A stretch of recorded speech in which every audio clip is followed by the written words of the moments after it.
श्री जगदंबा देवस्थान केळापूर येथे आदिवासी कोलाम समाजाचा सामूहिक विवाह सोहळा संपन्न।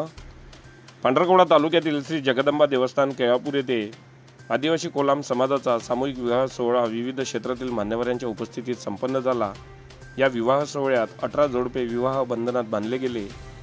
स्वर्गीय भीमरावजी घसाळकर बहुउद्देशीय संस्था यवतमाळ व एकात्मिक आदिवासी विकास प्रकल्प कार्यालय पंढरपूर तसेच अखिल भारतीय आदिवासी आदिम जमात कोलाम समाज परिवर्तन संघटना जिल्हा यवतमाळ यांच्या संयुक्त विद्यमाने श्री जगदंबा देवस्थान केळापूर येथे आज रविवार दिनांक 23 मार्च रोजी आदिवासी कोलाम समाज सामूहिक विवाह सोहळ्याचे आयोजन करण्यात आले होते।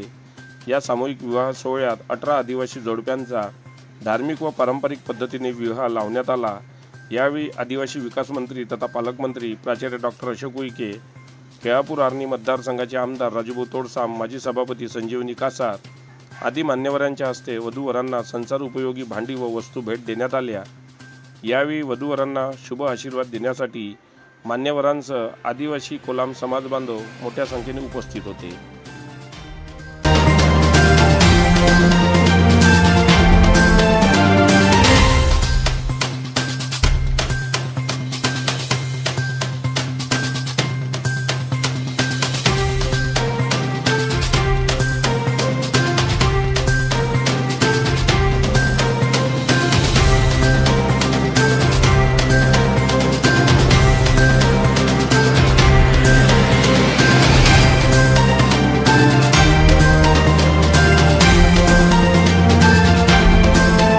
बातम्यांशी अपडेट राहण्याकरिता आजच आमच्या चॅनलला सबस्क्राइब करा आणि बेल आयकॉनवर क्लिक करा।